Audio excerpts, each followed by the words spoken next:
And as I tell people, the third Friday of every month is the day that we go ahead and listen or talk to CERT members. That's Community Emergency Response Team. They are known as by the fire department as the Little Green Army. You see them around doing traffic control at events, but their true purpose out there is to be helping others when disaster or other kinds of emergencies strike. And today we have with us David Goose. He goes by Goose. I think of Top Gun there. No similarity, however, in the studio. But Goose is with us today to tell us his kind of road path into CERT and what he did. So tell us a little bit about, what did David Goose do? Where were you raised? How did you find yourself here? Those kind of things.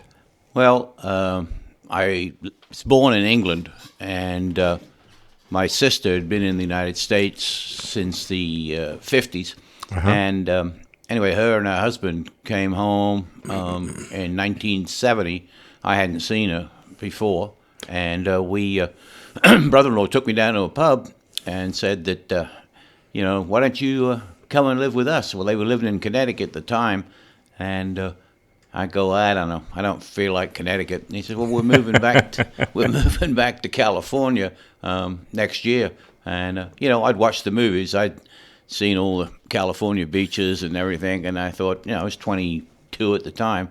I figured, why not? So got on a plane, and here I am. I was going to say Huntington Beach is a hard one to beat. Yeah.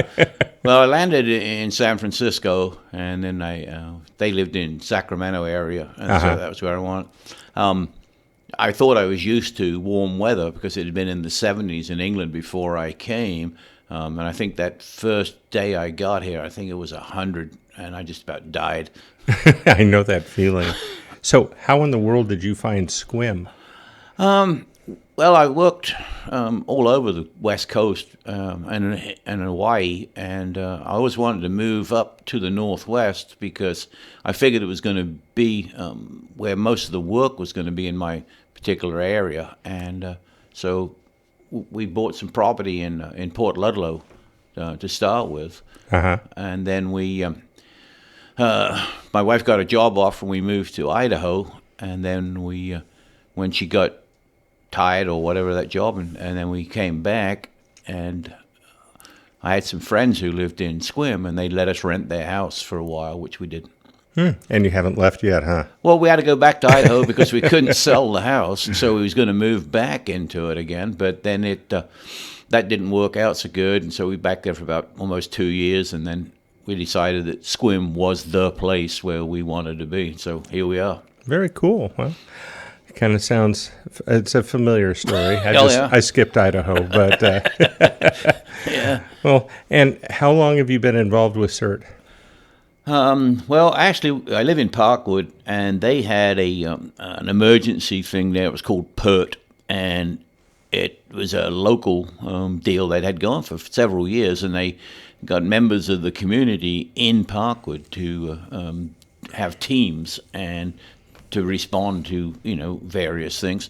And then Blaine came by and gave a talk one day, and I went, okay, wow, that sounds like fun, to get some real training in various things, which I'd done some of, because first aid and CPR, and that was a thing we had to do at work every year. So, right, right. But the deal of this was,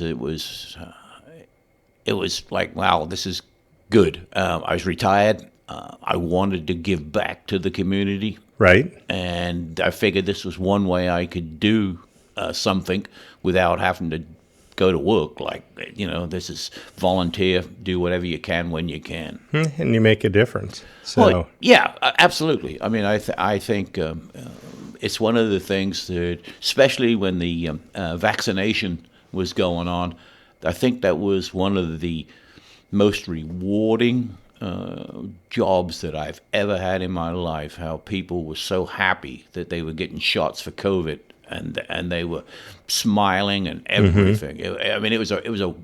It was wonderful. It really was. That's too cool, and that has a story all unto itself. Well, you picked a few songs. We always talk in between playing some songs here.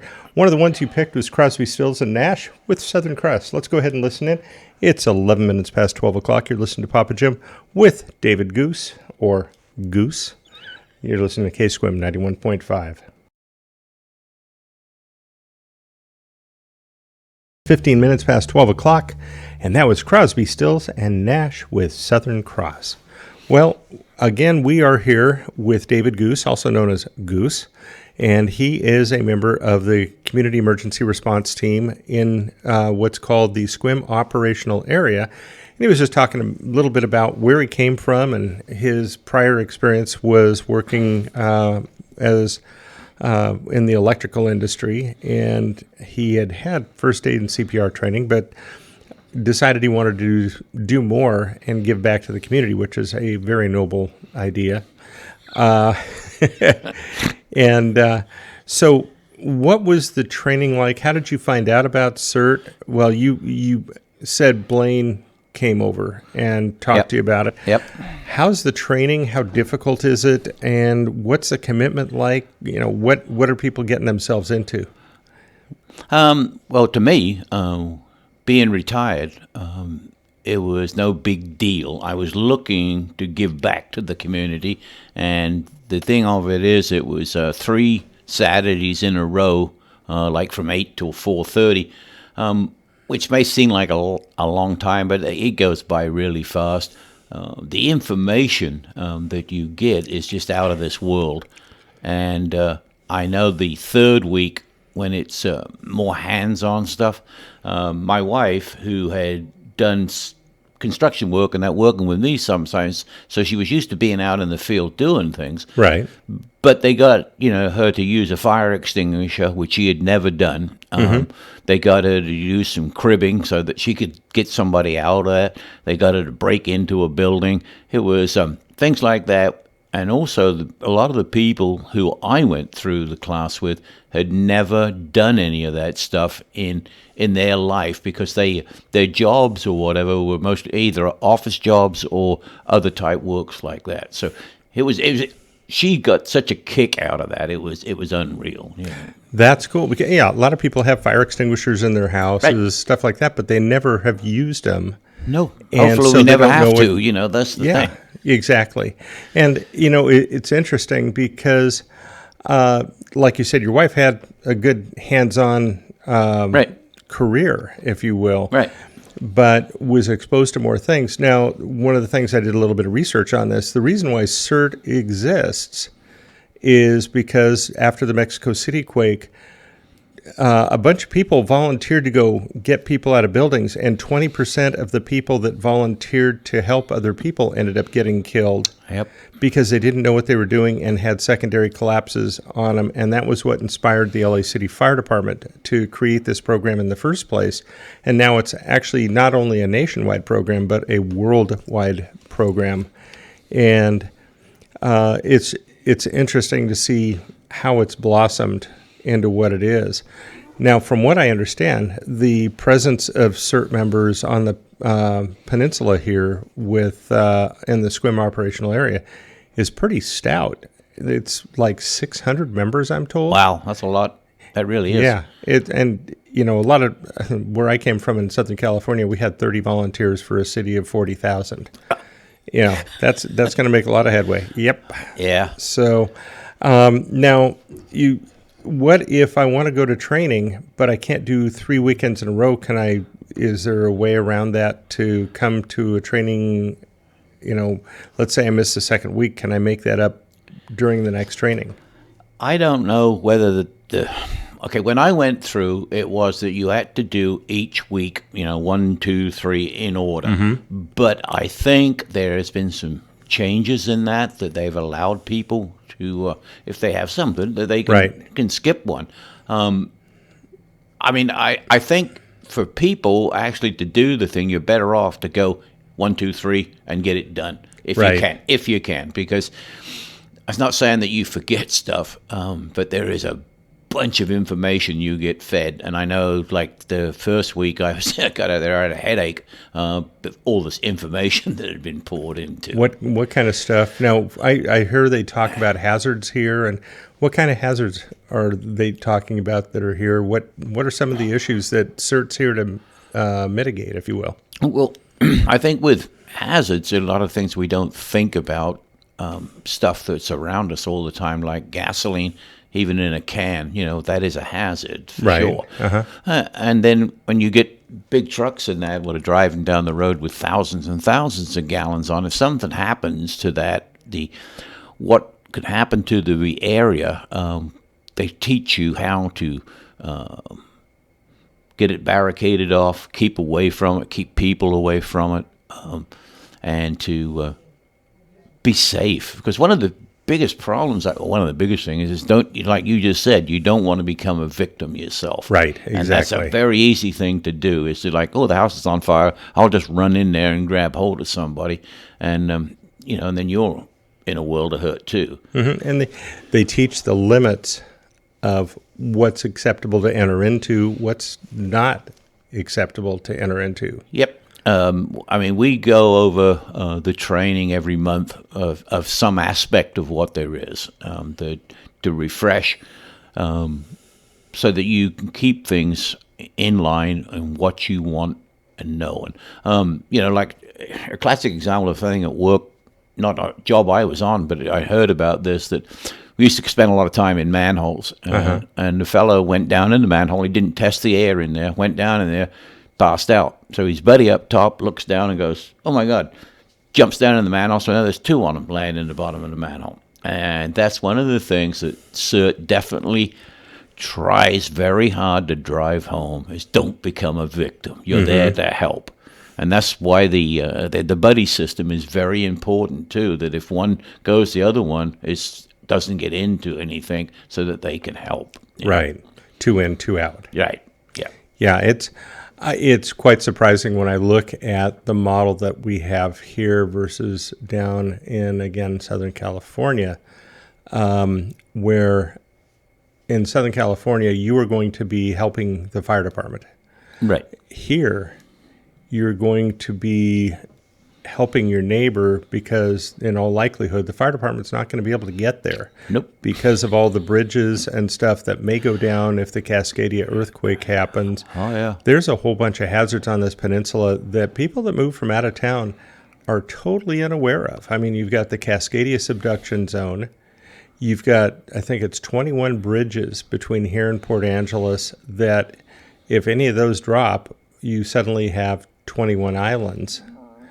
And it's if anybody out there is able to see the Chief Doom presentation, if you hear about it, if you want to have it, contact CERT.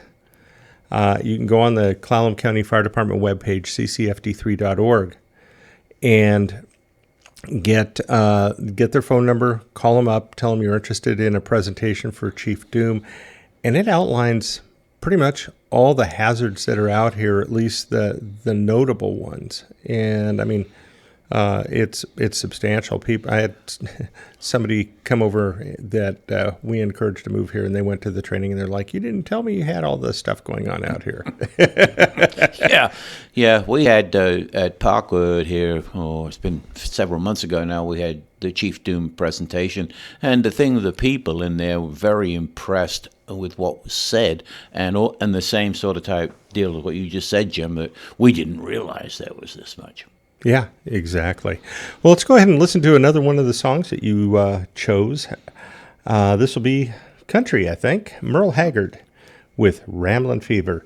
And I want to remind everybody to tune in every afternoon at 2:30 for the Senior Report, made possible through the support of Sherwood Assisted Living. So, it is 24 minutes past 12 o'clock, 59 degrees outside on this beautiful Friday afternoon. Here's Merle Haggard with Ramblin' Fever, KSQM 91.5.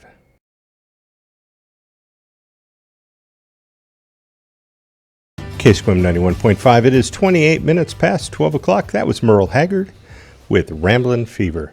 Well, this is our third Friday interview. Our third Friday interview is always with the Community Emergency Response Team, or CERT, or also known as the Little Green Army. I heard that one yesterday. I'm like, oh, okay, that's a 10. That's what the fire chief refers to us as, his little green army. So, and we have David Goose from CERT here. He is with Team 3 and also manages a bunch of volunteers for PERT in the Parkwood development over by the old Sears. Yep. So tell me, when you came out of training, or when you were in training, what were some of the things that you came away with that were like, oh, wow, I didn't realize that, and some of the benefits you get as a CERT member versus just being somebody wanting to give a hand? Well, I think one of the big things is that when you're a member of CERT and gone through the training, you are then covered by the state of Washington for if you get hurt or if you do any damage to anybody else's problems, the state will cover you. But you have to get activated. Right. That once you've been activated, then you are insured. And I ain't saying you're insured to like go do a bunch of damage on purpose. I'm just saying that if you make a mistake and break in a door, which you didn't need to do, they will at least help you on that sort of type of stuff. So, and you'd mentioned, so if you get hurt, the state covers your medical? Yes. Wow. Yeah. That's so you're walking around, you drive a nail through your foot or something while you're walking across damaged property. Yeah, and that's the thing of it is I don't think most people realize that. And the only thing I can think of which could be a little damper on that, if Cascadia happens, it's not as though you're going to get everything at once, because we are going to be in a mess. There is no ands, ifs, or buts about that. But at least once things get straightened out in that, you are going to be covered for whatever, there is. That's cool. That's cool. So you were talking about your wife got to learn how to crib. Yep. What's cribbing? Okay, well, what you do is that if somebody's trapped under, say, a chest of drawers falls on them, and you've got some crowbars, and some wood, you can then start lifting this up a little bit at a time. And once you get it up a couple of 3 inches, you can put a block in there, and then lift it up another couple of 3 and put another block in till you can get that person out. And there is a correct way to do it, and that's the thing. It's what they do teach you how to do it properly. Okay. And so, and this was stuff you never had been done before? Well, actually, I've done a lot of it because part of the what I done for a living was we moved heavy switchgear and that around, so we had to jack things up and move them and various stuff like that. So it was not really new to me.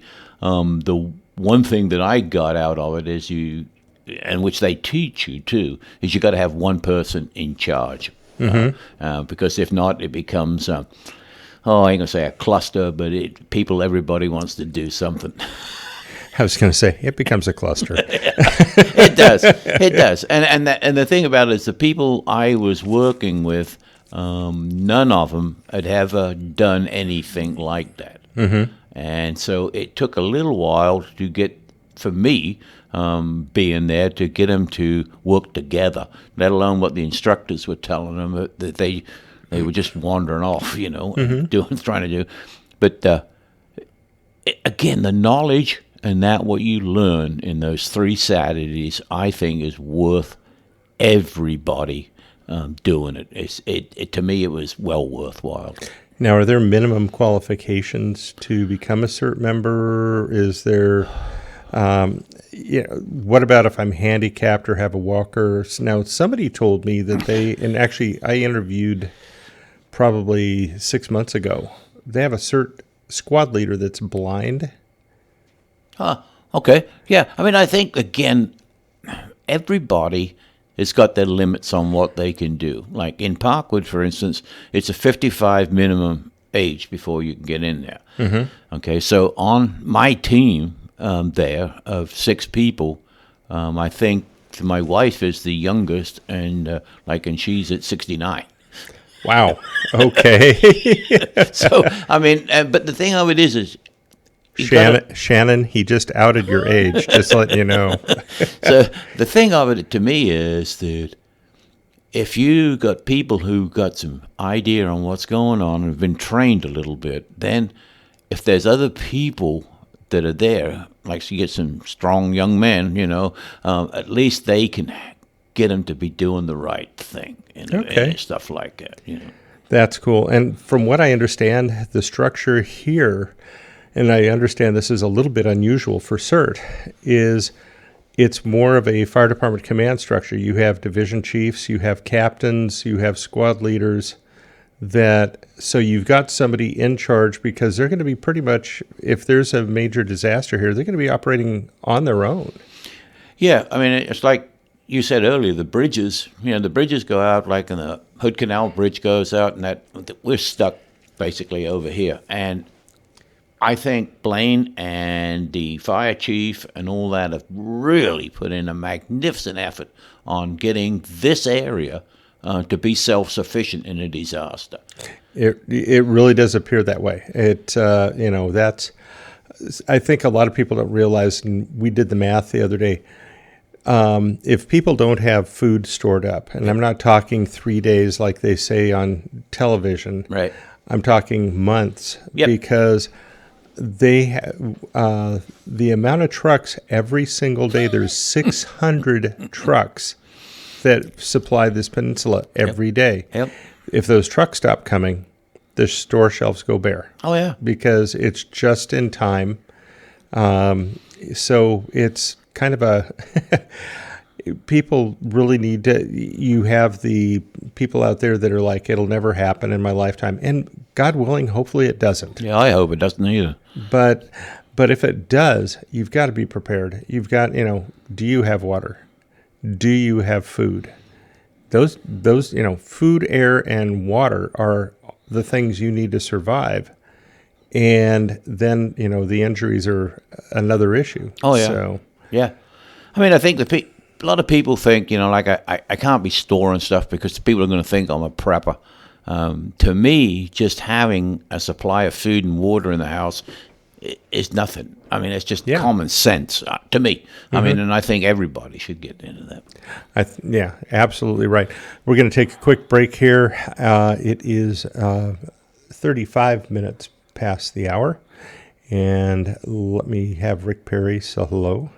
You're tuned to 91.5 KSQM Squim. And we're going to play Fire on the Mountain, and let's hope that doesn't happen this year. But if it's going to happen, this is going to be the year because we got no snowpack up there, it seems. Again, Fire on the Mountain, Marshall Tucker Band, and we're here with Goose from the Community Emergency Response Team. We'll be back in about almost 4 minutes.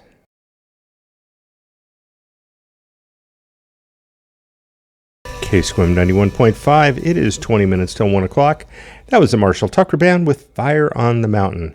Well, we have Goose here with us from the CERT squad out of the Parkwood development over by Sears, and he has been talking to us about CERT and all the things, and you told me some things you'd like to finish up with on this.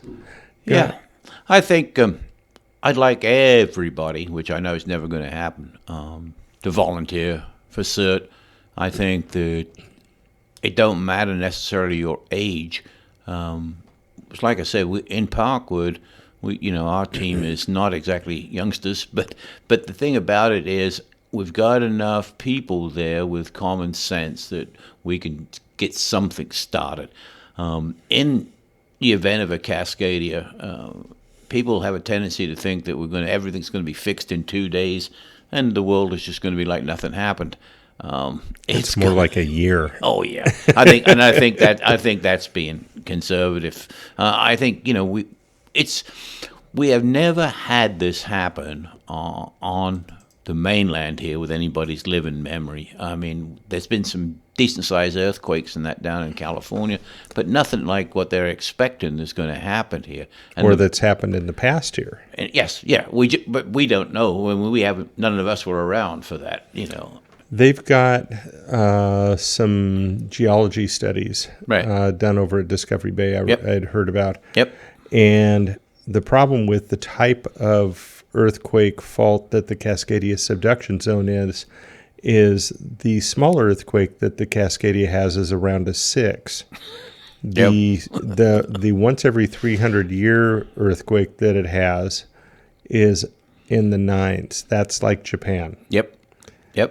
And it's just the type of fault. And then also finding out that the last thing I heard was the area down by Nia Bay will actually drop down about 16 feet into the water. 112 will cease to exist because it'll be 6 feet under. Wow. So you've got some definite scary issues. Yeah, absolutely. And the thing about it is I don't think that CERT is not a scare program. I think it's just common sense. I think we're all better to be prepared and nothing happens than to be unprepared and something does happen. Exactly. Because it's like I said, it's like storing food and water. It's not a big deal to store stuff. And if you've got it and you don't need it, hey, big deal. But if you do need it, at least you've got it there. Exactly. Well, we have an emergency generator at our house. Right. And one of the things that happened, we had a power failure, lasted about 12 hours. Right. And I got a call from my neighbor who has horses. We have livestock as well. And she goes, this is going to sound really kind of silly, but can I come over and get some water? And because she didn't have water for her horses. Right. And she then realized why I have some, I've got 1,100-gallon tanks right above the stalls. Right. That if the power goes away, the water goes away, I've still got about 6 months worth of water for the animals. And it's just for the animals. Right. But anyway, so. Yeah, I mean, and the thing of is, like you said, emergency generators, I think everybody should have a generator, but I think that you need to learn how to use it. And if you're going to get a whole home generator put in, you need to get professionals. Oh, yeah. Yeah. I mean, because the fellas in that when I say fellas, now it's whoever, persons are working on the line work and that when it stuffs down, if you backfeed, you can kill somebody. Oh, yeah. You don't need that. We had a vault explosion happen that way. Yep. So. Yep.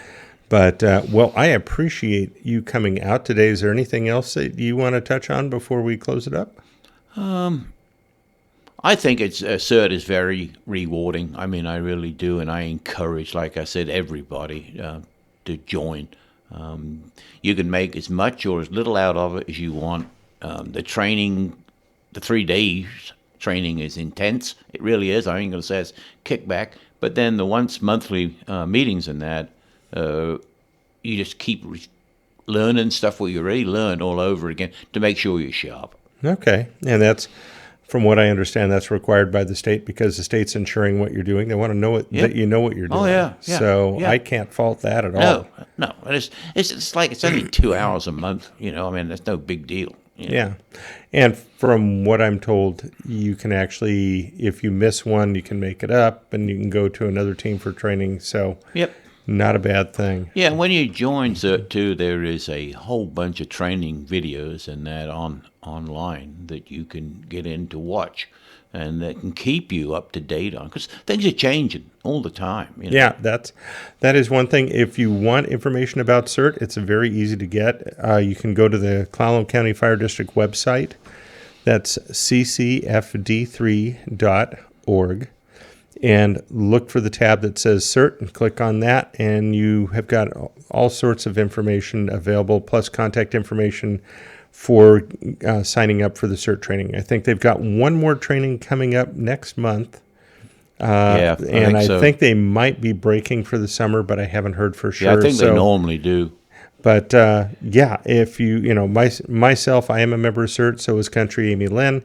If I could get anybody to go over, give Cindy Zaccanelli a call and get signed up, it will be very rewarding for you. Let's go ahead and right now we have to do the weather. So you're listening to KSQM 91.5 in Sequim. This afternoon weather weather forecast is made possible through the support of All Weather Heating and Cooling. The National Weather Service says today will be sunny with a high near 61, mostly clear tonight, low around 43.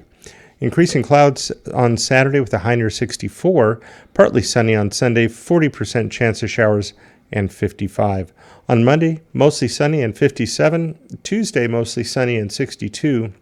Should be partly sunny on Wednesday, slight chance of showers, high of 59. And mostly cloudy on Thursday, chance of showers, and 57. A small craft advisory is in effect for the waters of the Straits of Juan de Fuca until 8 o'clock tonight, with winds from the east 15 to 25 knots. This afternoon weather forecast is a service of the KSQM News Center and has been made possible through the support of All Weather Heating and Cooling. Well, I've got one more song that you had requested, and that is In My Life. This is by the Beatles. Let's go ahead and listen. And Goose, thank you so much for your time coming in today. Hey, thank you. And everybody, what you need to do when you call Cindy Zaccanelli, you say, Goose sent you. All righty. Thank you again. And here's the Beatles with In My Life, KSQM 91.5.